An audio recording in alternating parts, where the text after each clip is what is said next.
पाहुयात पुढची बातमी. अमेरिकन शेअर बाजाराचा परिणाम हा भारतीय शेअर मार्केटवर झालाय. सेन्सेक्स 2200 अंकांनी कोसळला आहे, तर निफ्टीत 700हून अधिक अंकांची घसरण झाली आहे. भारतीय शेअर बाजारात ब्लॅक मंडे असल्याचंही बोललं जात आहे. गुंतवणूकदारांचे 10 लाख कोटींचं नुकसान झालंय.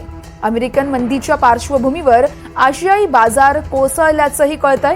आपण पाहतोय शेअर मार्केटमध्ये ब्लॅक मंडे असल्याचंही बोललं जात आहे. या संदर्भात अर्थविषयाचे तज्ज्ञ अमित मोडक सर आपल्यासोबत आहेत. अमित सर, सर्वप्रथम तुमचं एनडीटीव्ही मराठीमध्ये स्वागत आहे. आपण पाहतोय भारतीय बाजारात आज हाहाकार माजलाय. ब्लॅक मंडे म्हणायचं का? तुम्हाला काय वाटतं? ब्लॅक मंडे म्हणतात, ब्लॅक फ्रायडे म्हणतात. ज्या दिवशी वाईट होईल त्या दिवशी त्या वाराला लावून ब्लॅक म्हणतात. आता खरं तर ब्लॅक फ्रायडे येऊन गेला, कारण की शुक्रवारी जपानचे शेअर मार्केट खूप मोठ्या प्रमाणावर कोसळलं. आपलंही शेअर मार्केट जवळपास बीएससीचा विचार केला तर 800 पॉईंट कोसळलं होतं. एनएससी बघितलं गेलं तर 250 पेक्षा जास्त पॉईंटनी निफ्टी कोसळला होता. त्याची कंटिन्युटी आहे आज, आणि ही कंटिन्युटी अजून पुढे काही दिवस चालू शकेल. आता जेव्हा जेव्हा शेअर बाजार वाढत असतो तो इतका सलगपणे आणि दीर्घकालीन वाढतो. आता आपल्याच इथे जर बघायचं झालं तर गेले 2 वर्ष सलग शेअर बाजार वाढतोय. तसं पाहिलं तर कोरोना नंतर शेअर बाजार खालीच आला नाहीये. आता त्याला कुठेतरी करेक्शन येणं गरजेचं असतं. आपण मराठी लोक आहोत, आपण पंढरीची वारी करतो. 2 पावलं पुढे 1 पाऊल मागे, 2 पावलं पुढे 1 पाऊल मागे, आणि मग शेवटी पंढरीला आपल्याला विठोबाचं दर्शन होतं. तेच शेअर बाजारामध्ये प्रत्येकाने लक्षात ठेवणं गरजेचं आहे की शेअर बाजार हा थोडा पुढे जाणार आहे किंवा खूप पुढे जाणार आहे आणि थोडासा मागे येणार आहे.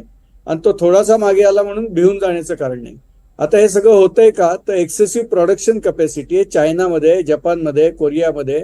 एक्सेसिव्ह प्रोडक्शन कॅपॅसिटी, आणि त्या प्रमाणामध्ये मालाची विक्री युरोप आणि अमेरिकेमध्ये होऊ शकत नाहीये. तिथे रिसेशन सदृश्य परिस्थिती निर्माण झाली आहे, जी त्यांच्याकडच्या रोजगाराच्या आकडेवारीतून दिसतेय, त्यांच्याकडच्या क्रेडिट ऑफटेक मधून दिसतेय, त्यांच्याकडच्या PMI डाटामधून दिसतेय.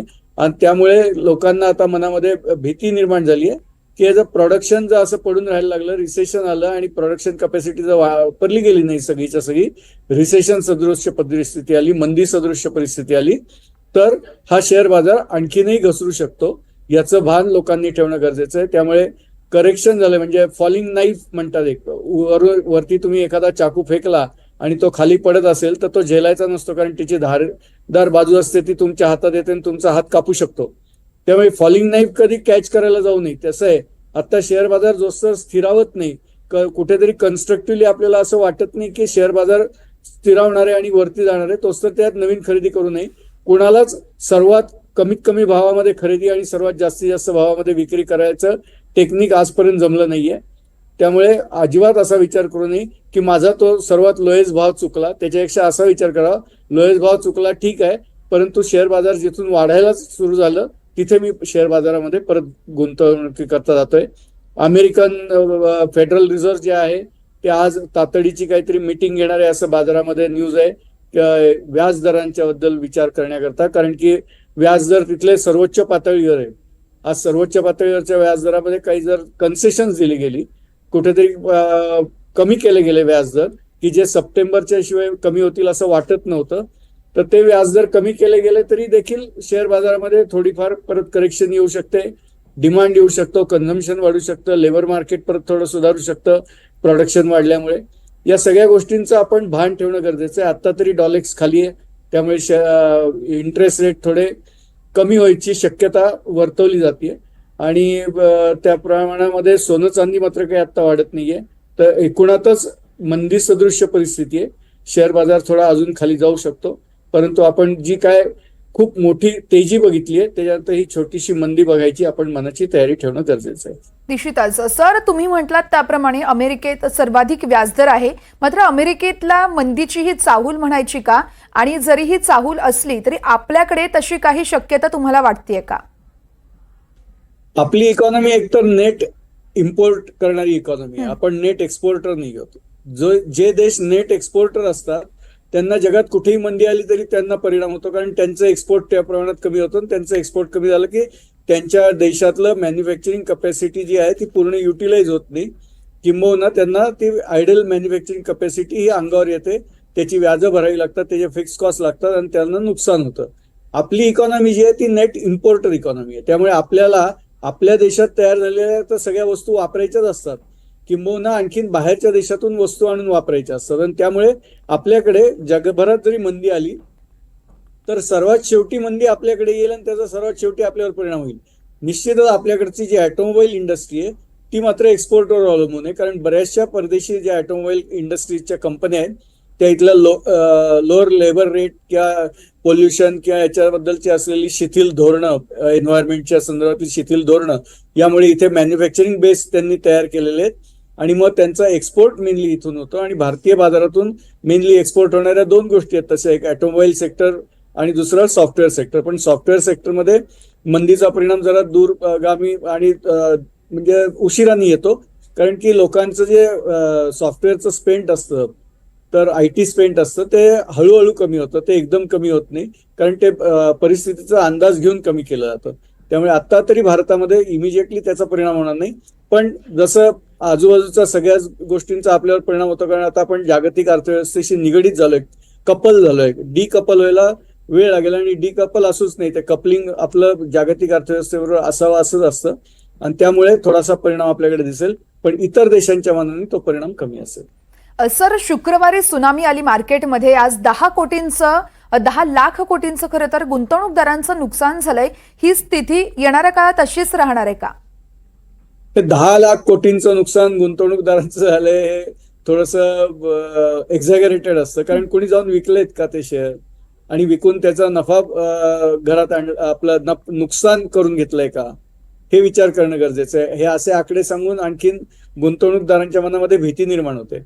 आज बघायचं आलं भारतीय शेअर बाजारात ते 15 ते 17% शेअर फक्त रिटेल इन्व्हेस्टरकडे. आता 15 ते 17% असतील तर उरलेले जे 85% शेअर्स आहेत ते इन्स्टिट्यूशन आणि प्रमोटर्सकडे, ते तर कधीच विकणार नाही, त्यामुळे ते नुकसान असं म्हणता येणार नाही. दुसरी गोष्ट, आत्ताच्या स्थितीमध्ये भारतामधून FIIने जरी काढता पाय घेतला किंवा विक्री केली तर स्थानिक गुंतवणूक संस्था, DII म्हणतो आपण, डोमेस्टिक इन्स्टिट्यूशनल इन्व्हेस्टर, यांच्याकडे इतक्या मोठ्या प्रमाणावरती कॅश फाईल्स आहे, तयार आहे, की त्या कॅशमधून ते निश्चितपणे एका योग्य वेळेला परत शेअर बाजारात प्रवेश करतील आणि शेअर्स घ्यायला लागतील. त्यामुळे भारतीय शेअर बाजार फार मोठ्या प्रमाणावर कोसळेल असं वाटत नाही, कारण डोमेस्टिक इन्स्टिट्यूशनल इन्व्हेस्टरकडे खूप मोठ्या प्रमाणावर पुरेसा रोख तरलता असलेला निधी उपलब्ध आहे. सर, शेअर मार्केटमध्ये जर आपण आजकाल बघायला गेलं तर अनेक मध्यमवर्गीय मोठ्या प्रमाणात गुंतवणूक करत असतात. त्यांच्यासाठी ही संधी म्हणायची की मग संकट? संधी तर आहेच, आणि टाइम टू टाइम आणि सिस्टमॅटिक इन्व्हेस्टमेंट तुम्ही करत राहिलात तर तुमचं ॲव्हरेज प्राइसनी इन्व्हेस्टमेंट होतं, म्हणजे फक्त उंच भावात किंवा फक्त खालच्या भावात होत नाही. आणि अशी ॲव्हरेज इन्व्हेस्टमेंट करणं जास्त चांगलं आहे. म्हणजे अगदी तुम्ही म्युच्युअल फंडातच SIP करायला पाहिजे असं नाही, तुम्ही तुमच्या दृष्टीने जे चांगले शेअर असतील असे एक 10 शेअर निवडून ठेवायत.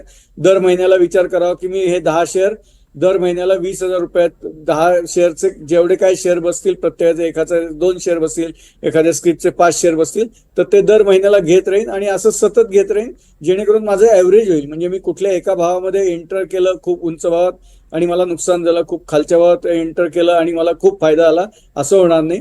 तर ॲव्हरेज प्रॉफिट होईल आणि ॲव्हरेज तुमचे कॉस्ट ऑफ होल्डिंग राहील. गुंतवणूकदारांनी घाबरून जायचं मला तरी स्वतःला काही कारण दिसत नाही. अर्थातच. सर, अमेरिकन मार्केट नंतर आपण पाहतोय आशियाई बाजार देखील कोसळताना दिसत आहेत. काय कनेक्शन आहे या सगळ्याचं? मी मागाशी सांगितलं असं की जागतिक शेअर बाजाराशी आपण कपल्ड आहोत, म्हणजे त्याच्यामध्ये एशियातला चायनीज बाजार असेल, कोरियन असेल किंवा जॅपनीज बाजार असेल, हे जे 3 ऍक्टिव्ह शेअर मार्केट्स आहेत, किंवा हाँगकाँग आहे, याच्या घट्ट म्हणजे पडल्यामुळे, या बाजारामध्ये शेअर पडल्यामुळे आपल्या इथे त्याचं थोडंसं म्हणजे वादळ आलं कुठेतरी दूर समुद्रात तर आपल्याकडे पाऊस पडतो. आता वादळ तर येत नाही पण पाऊस मात्र येतो, तसं आहे. तिकडे वादळ आलं तर इथे थोडासा पाऊस पडणार. ऑस्ट्रेलियाचा शेअर बाजार पडतोय, युरोपियन शेअर बाजार पडतायत, आणि युरोप आणि अमेरिकेत एक फार मोठी परिस्थिती अशी आहे की तिथे मंदी सदृश्य परिस्थिती ऑलरेडी तयार झालेली आहे आणि तिथे